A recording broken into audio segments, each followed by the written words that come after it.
মাত্র 3টা আমল জারি থাকবে। ধরে কোন আল্লাহু আকবার। কয়টা আমল? 3টা। 1 নম্বর হলো সদকায়ে জারিয়া, মসজিদ, মাদ্রাসা, স্কুল, কলেজ, বৃক্ষরোপণ, রাস্তাঘাট, কালভার্ট, ব্রিজ, এইগুলি সদকায়ে জারিয়া। 2 নম্বর এলেম, আপনি যে কথা লেখাপড়া করে অর্জন করবেন জ্ঞান এবং শুনে করবেন অর্জন জ্ঞান, এই জ্ঞানগুলির কথা মানুষকে বলতে হবে। আমার রাসূল বলছেন যতদিন এই জ্ঞানের কথা মানুষগুলি আমল করবে ততদিন আপনার আমলনামায় সওয়াব যাবে। 3 নম্বর হলো আওয়ালাদুন সলিয়াদালাহু, নেক সন্তান যদি আপনি তৈরি করতে পারেন আপনার আমলনামায় কিয়ামত পর্যন্ত সওয়াব যাবে। যে নেক সন্তান মাদ্রাসা ছাড়া তৈরি করা সম্ভব নয়। কোরআনের জ্ঞান, কোরআনের এলেম এত জরুরি, ছোট্ট অবস্থায় শেখান।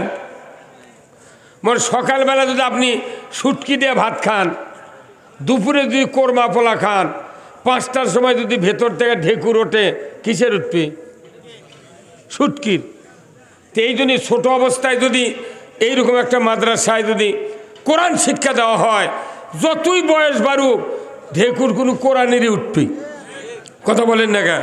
তো এই কোরআনের মাদ্রাসা কিয়ামত পর্যন্ত টিকে আমাদেরকে রাখতে হবে। কারণ কি, আমার একটা সন্তান যদি হাফেজ হয় 10 জন মানুষকে সুপারিশ করে আল্লাহর জান্নাতে দেবে। ধরে কোন মারহাবা। কয়জন? 10 জন। কে কে?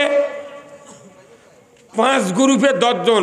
1 নম্বর গ্রুপ হলো পিতামাতা, 2 নম্বর দাদা দাদি, 3 নম্বর নানা নানি, 4র্থ নম্বর শ্বশুর শাশুড়ি, আর 5ম নম্বর গ্রুপ হলো মাদ্রাসার শিক্ষক 1 জন আর কমিটির লোক 1 জন। তাহলে কয়জন হলো? আর কমিটি বলতে যারা অর্থ দান করে এরা নিলেই তো কমিটি। কথা ঠিক কিনা? এরপরে আপনি যদি মনে করেন হাফেজত পড়াবো না, খালি টাকা দেবো, কিন্তু আপনার আরও লস হবে। লসটা কি? মৃত্যুর সময় শয়তান ডান পার্শ্বে আসবে বাবার সুরতে, বাম পার্শ্বে আসবে মায়ের সুরতে শয়তান। বাবা বলবে 50 বছর লালন পালন করেছি তোমাক বেটা, আমি নিজে না খাইয়া তোমাকে খাওয়াইছি, আমি নিজে ঈদের দিনে নতুন জামা কাপড় না পরিয়া তোমাকে পরাইছি বেটা, আমি মরণের সময় ইহুদি ধর্ম গ্রহণ করে মারা গেছি, তুমিও ইহুদি হয়ে মরো, তোমার ভালো হবে। এই বাবার এই কথা কি শোনা যাবে? অবিকল বাবা। বাম দিকে মায়ের সুরত, শয়তান বলবে বেটারে 10 মাস 10 দিন উদরে ধারণ করেছি তোমাকে, তোমার 2.5 বছর দুগ্ধ পান করেছে বেটা, তোমাকে 5 বছর মেথরে কাজ করাইছি, শীতের অত্যাচার থেকে কষ্ট থেকে তোমাকে বুকের উপর করে সারা রাত তোমাকে আরাম দিয়েছি রে বেটা, আমি মরণের সময় নাসারা ধর্ম গ্রহণ করে মারা গেছি, তুমি নাসারা হইয়া মরো। বলুন তো 2 দিকের 2 শয়তানের কথা কি শোনা যাবে? আমার নবীজি বলেছেন ওই সময় যদি তোমার একটা হাফেজ বেটা, আলিম বেটা যদি থাকে, কোরআন প্রেমিক ছেলে থাকে, ওই সময় যদি ওযু করে সূরা ইয়াসিন বাবা মার অন্তিম শয্যার সময় যদি পড়তে পারে, আমার রাসূল বলেছেন ওই সময় মানুষের জবান বন্ধ হয়ে যায়, কানের শ্রবণ শক্তি বন্ধ হয় না, অন্তরের উদ্ভাবন শক্তি রহিত হয় না।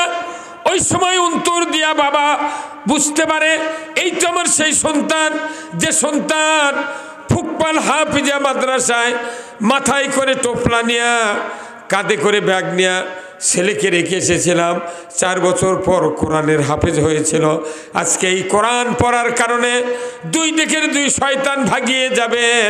নবীজি বলেছেন ওই সময় মদিনার রওজার থেকে রাসূল রুহানি সুরতে এসে বলবেন, সৌভাগ্যশীল উম্মত, তোমার ভয় নাই, চিন্তা নাই, তুমি আমি রাসূল আমার চেহারা দেখো আর কালেমা পড়ে পড়ে ইমানের কোলে তুমি ঘুমিয়ে যাও।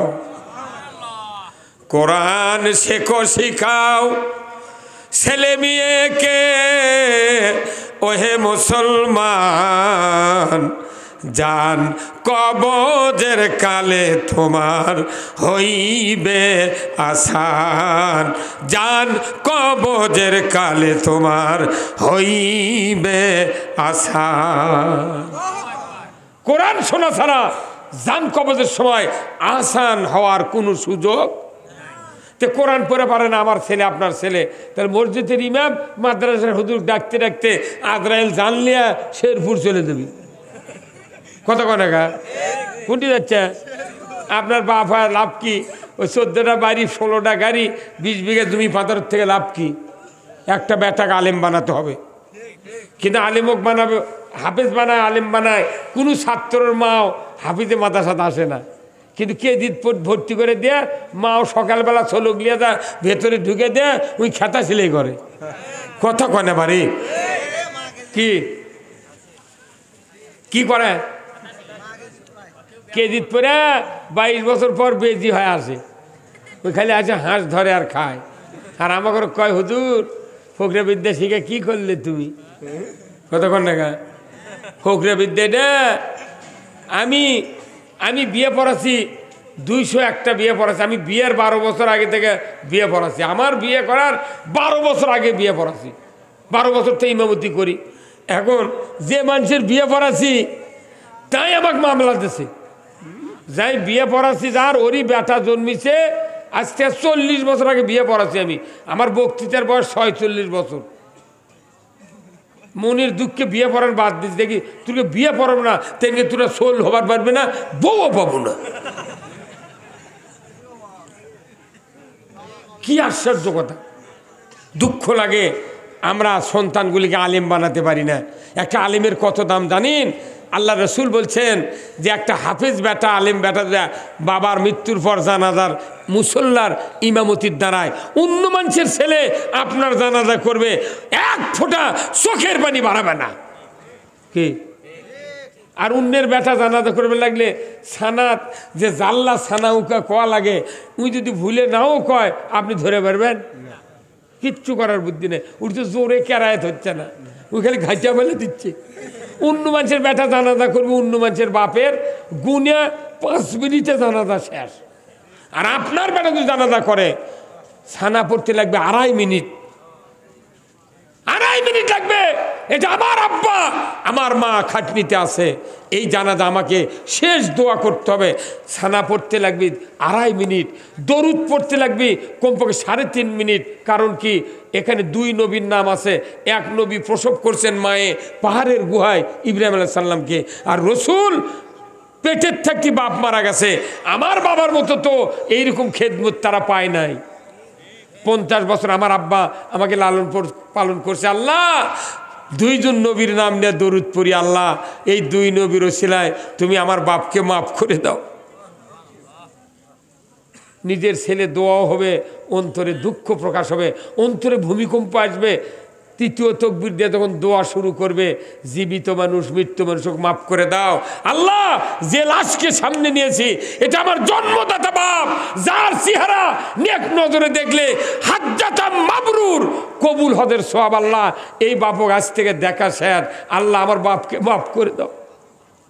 আমার নবী বলেছেন, নিজের সন্তান যদি জানাজার ইমামতি করতে পারে, আর ইমামতি করতে গিয়া দোয়ার শেষে যদি অন্তরে ব্যথা নিয়া আল্লাহর কাছে কাঁদে, চোখ দিয়ে যদি মাছির মাথার মতো 1 ফোঁটা পানি বের হয়, আমার নবী বলেছেন ওই চোখের পানি নাকের ডগার কাছে গড়ানে আগেই আল্লাহ তাআলা ওই সন্তানের পানির বদৌলতে মাতা পিতার খাটনির উপরে তামাম জীবনের গুনাহ মাফ করে দেয়।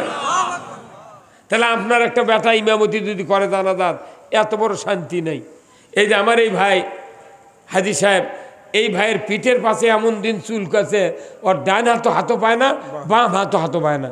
উনি তখন ইটের বাড়ি করেছেন, বাড়ির বাহিরে গেছে, যা তখন ওই কানি তিনকে মোষের লাগান ডোল বেড়াচ্ছে। কিন্তু যদি ডায়াবেটিস থাকে, ঘাও হয়, তাহলে শুকাবি। আবার ফিরে যাচ্ছে বাড়িতে, আইসা ওনার স্ত্রী বলছে যে রহিমের মা তুমি একটু আমার পেটের চুলকে দাও তো। তখন 1 হাত দিয়ে চুলকে দিচ্ছে। ওনার স্ত্রী আপনজন, সবচেয়ে নিকটতম লোক, আপনজন, চামড়ার সাথে যার চামড়ার সম্পর্ক, 1 হাত দিয়ে চুলকাচ্ছে। কিন্তু যেটি চুলকায় সেটি হাত, কারণ হাত একজনের, পিঠ আর একজনের। কতক্ষণ টাকা? তখন উনি জোরে দাম কি মারছে, তখন ওনার স্ত্রীর 2 হাত দিয়ে চুলকাচ্ছে। তাও আসল জায়গা যায় না। নিজের হাতে নিজে চুলকানের পর যদি হাতও পাওয়া যায়, কখন যে চামড়া কাটে গোস্ত বাড়াচ্ছে ওই জানে না। যতই চুলকায় ততই মজা হয়। এই নিজের হাতে চুলকানের যে মজা, তার চেয়ে কয়েকশো কোটি গুণ মজা হবে আপনার ছেলে যদি জানাজা করে। আজকেই মারা যাব, আগামীকাল 10টায় আমার জানাজা হবে। আমার মৃত্যুর পর জানাজা করার মতো লোক আছে নাকি, এটা দেখে আপনাকে তৈরি করতে হবে।